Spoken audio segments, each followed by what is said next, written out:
है। इसलिए जिस धर्म को आप लेकर आए, बताइए क्या करना होगा? पूरा का पूरा इराक, भारत के करप्ट मीडिया हो, तारीख पढ़ो इराक की, तारीख पढ़ो मुल्क शाम की, तारीख पढ़ो अंदलुस की, तारीख पढ़ो यरूशलेम की।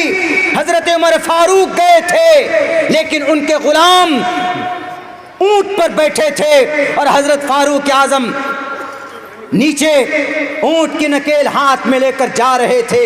तो लोगों ने कहा कि वाह, कितना खूबसूरत, नीचे गुलाम जा रहा है, खादिम जा रहा है, और ऊपर ये इनके गुरु बैठे हैं, काले काले होंठ हैं, पूरी काली शक्ल है। हालांकि वो खादिम उनके ऊपर थे, क्यों?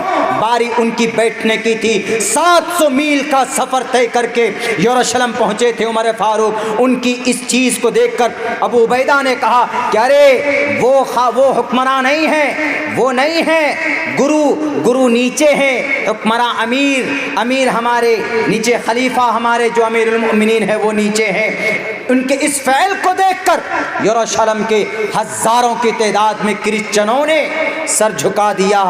सर मतलब यानी ये कहा कि अमीरुल मोमिनीन, हमने इतना बड़ा बादशाह, इतना दिल वाला बादशाह आज तक हमने नहीं देखा।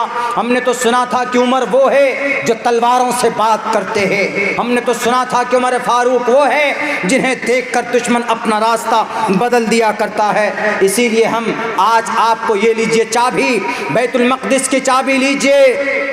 यरूशलेम में, फ़लस्तीन में कोई जुल्म ज़्यादती नहीं हुई थी। चीखने वालों कि तलवारों वाला धर्म है, पढ़ो ना कुरान, ला इकराह फिद्दीन, the truth stands out from the error, clear from the error, there will be not compulsion in the religion. धर्म के अंदर कोई जोर ज़बरदस्ती नहीं। लेकिन पढ़ोगे कैसे?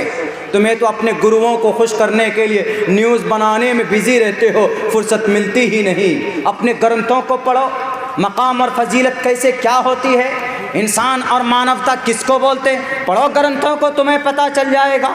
आज मैंने एक श्लोक, एक मंत्र पढ़ा है जिसके अंदर वाक़ईतन इतना अच्छा मैसेज श्री कृष्ण जी ने इंसानों को दिया है। इसके अंदर क्या कहा? ए लोगों, मुझे संस्कृत याद नहीं हुआ है, हो जाएगा बहुत जल्दी में, मैं उर्दू में ट्रांसलेट करता हूँ उसको। ए लोगों, ये दुनिया उल्टी वृक्ष है, पेड़ है,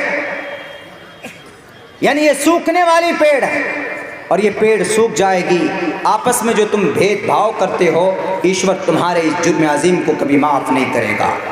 कृष्ण जी कह रहे हैं, हमारे हिंदू भाइयों, आपको भी खड़ा होना होगा अपना हक लेने के लिए। कोई दलित नहीं है आप में, आपको दलित बनाया गया, आपके वेदांत में दलित नहीं है, आप भारत के संविधान में आप दलित नहीं हैं, दलित हैं, लेकिन बराबरी का हक आपको दिया गया। नाम है सिर्फ आपका मंगलू, लेकिन आपका मकाम और आपका हक उतना ही है जितना एक बड़े ऊंचे खानदान वाले का जितना हक हो। हक की लड़ाई कौन लड़ा? इस्लाम लड़ा। मुहम्मदुर रसूलुल्लाह के गुलाम, चारों खलीफा, उनके बाद फिर जो सिस्टम शुरू होता है वहां से लड़े। एक औरत को थोटी थी। हजरत उमर फारूक ने कहा कि अगर कोई तलाक देगा तो लाखों करोड़ों रुपए अगर उसने महर में दिया अपनी बीवी को तो वो वापस नहीं मिल सकता, उसको वापस मिलना चाहिए, कुछ ना कुछ मिलना चाहिए। बीवी को तलाक होगी, अगर 5 करोड़ रुपए बीवी को महर में दिया हुआ है तो कम से कम आधे रिटर्न होना चाहिए। तो ये कुरान के खिलाफ फैसला था। तो एक औरत को इतनी हिम्मत थी, उस औरत ने अमीरुल मोमिनीन को कहा, ए उमर, अपना डिसीजन बदलो। ये थी बराबरी, ये थी जुर्अत, ये इंसाफ। उस औरत ने कहा कि आप कुरान के खिलाफ फैसला नहीं कर सकते। उनकी एक राय थी रखने की कि हम एक ऑर्डिनेंस ला रहे हैं, एक बिल ला रहे हैं कि भाई ऐसे ऐसे महर में कुछ ना कुछ मिलना चाहिए लड़के को। तो उन्होंने, औरत ने क्या कहा कि जब अल्लाह ने कुरान में फैसला कर दिया, जब अल्लाह का कुरान नस्से क़ती है, उमर फारूक, नबी ने कोई तब्दीली नहीं की, अबू बकर ने कोई तब्दीली नहीं की, तो आप कौन होते हैं? तो उमर फारूक ने कहा कि आज मुझे इस बुढ़िया ने दीन सिखा दिया। एक औरत को हक होता था अपना, एक औरत को हिम्मत होती थी अपना हक मांगने का। किसने ये जुर्अत दी, किसने ये पैगाम, किसने ये हक दिए बराबरी का? इस्लाम ने दिए। इस्लाम ने ये मकाम दिया है औरतों को, उनको सम्मान देना निकाह करके।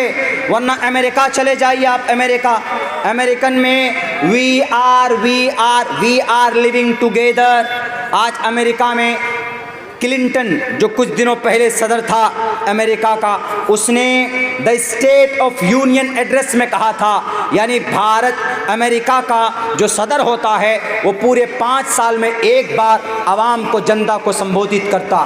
तो संबोधन में उन्होंने क्या कहा था अपनी स्पीच में? The state of union address में ये कहा था कि अनकरीब अमेरिका में हरामजादों की तादाद होगी, हरामजादे बास्टर्ड की तादाद होगी।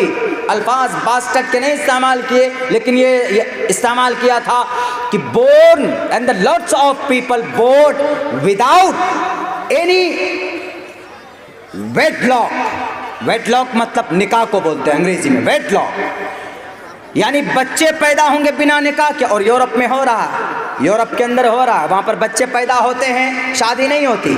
आज हमारे भारत में भी वो कल्चर आ गया है, लिव इन रिलेशन। फैशन देखिए, इज्जत, जिना को कितना खूबसूरत नाम दिया, वी आर लिविंग टुगेदर। वाह, बहुत खूबसूरत लफ्ज़ है, बहुत प्यारा लफ्ज़ है। And we are relationship from the long time, हम बहुत ज़माने से रिलेशनशिप में हैं। रिलेशनशिप का मतलब नाजायज़ संबंध में है। बताइए कितना खूबसूरत नाम दिया मेरे भाइयों, मेरे साथियों। किसने औरत को मकाम दिया? हरामी बच्चे पैदा होते थे, लेकिन अल्लाह के नबी ने कहा नहीं चलेगा ये। अगर किसी औरत से तुम्हें प्यार है, मोहब्बत है, तो जायज़ करो उसको, वेडलॉक करो पहले। The first of will be wedlock and after that you can, तब आप you can with her the relationship continue आप कर सकते हो, उनके साथ आप आगे रिश्ता बढ़ा सकते हो। मकाम किसने दिया? कुरान ने दिया। मकाम किसने दिया? मोहम्मद रसूलुल्लाह की ज़िंदगी ने दिया। लेकिन आज लोग तुले हैं जनाब इस्लाम को बदनाम करने में। मैं लिख कर देता हूँ, नहीं प्रूफ कर सकते, इस्लाम के मुकाबले में नहीं आ सकते कोई भी, कहीं से कहीं तक भी। ऐसा नहीं कि उमर फारूक थे, 23 लाख मुरब्बा मील को फतह किया था तो जो मन में आया किया, नहीं। कुरान के खिलाफ, नबी पाक अलैहिस्सलाम के फरमान, उनके तरीक़े के खिलाफ उमर फारूक को भी अधिकार नहीं। इतने बड़े ताकतवर जनरल, मशरिक़ व मगरिब को फतह किया, हज़रत अब्बास के घर का परनाला उखाड़ कर फेंक दिया। हज़रत अब्बास रज़ी अल्लाह ताला अन्हु के घर का परनाला, चूँकि पानी निकलता गिरता था मस्जिद नबवी के करीब में, तो नमाजियों को दिक्कत और दुश्वारी होती थी। तो हज़रत उमर फ़ारूक ने देखा तो हज़रत अब्बास गायब थे, उनकी अदम मौजूदगी में परनाला को उखाड़ कर फेंक दिया जाता है। तो उसके बाद क्या होता है पता है? उसके बाद हज़रत अब्बास आते। हज़रत अब्बास ने कहा कि ये परनाला कौन उतारा? तो लोगों ने कहा कि अमीरुल मोमिनीन ने उतार दिया परनाला। गुस्सा हो गए। कहाँ जाते हैं? सुप्रीम कोर्ट में गए। उस वक्त के सुप्रीम कोर्ट जज उबय बिन काब रज़ी अल्लाह ताला अन्हु सुप्रीम कोर्ट के जज थे, वो जस्टिस थे। उनके पास केस पहुँचता। केस पहुंचने के बाद उमर फारूक भी हाजिर हुए। उमर फारूक के ऊपर केस हो गया। किन पर केस हुआ? अमीरुल मोमिनीन पर, जो हुक्मरान आला है। अगर आज किसी मंत्री के खिलाफ केस कर लो तो तुम्हारी तो डेथ, मौत पक्की है। अगर आज के डेट में किसी नेता के खिलाफ FIR कर लो तो आज तो फिर आपका टॉलरेशन इतना होगा, आपको इतना टॉर्चर किया जाएगा कि मत पूछिए। जैसे हमको किया जाता है, हमको भी किया जाता, हम नेताओं से वैसे भी टकरा जाते हैं कुछ। शायद मैं पागल हूँ क्या हूँ, लेकिन मुझे जो चीज़ समझ में नहीं आती है, हम जो चीज़ समझ लेते हैं कि गलत है तो गलत है, बस गलत है। मैं कहूँगा मर जाऊँगा ये गलत है तो गलत है। मेरे बाप भी, मेरी माँ भी कोई करे गलत तो मैं कह दूँगा कि अम्मी ये गलत है, अब्बा ये गलत है। We are not acceptable, this work is not suitable. ये ठीक नहीं, गलत है तो गलत। तो कहाँ गए? सुप्रीम कोर्ट गए। और सुप्रीम कोर्ट में चीफ जस्टिस ने ये नहीं कहा कि अमीरुल मोमिनीन आए जल्दी कुर्सी दो, नहीं। दूसरी केसों की हेयरिंग चल रही है। वहां पर हजरत उमर फारूक बाहर खड़े हैं। 23 लाख मुरब्बा मील को फतह करने वाला अमीर, केस होता है उनके खिलाफ। बाहर खड़ा है, कोर्ट के बाहर खड़े हुए हैं, हिम्मत नहीं है कि अंदर जाएं।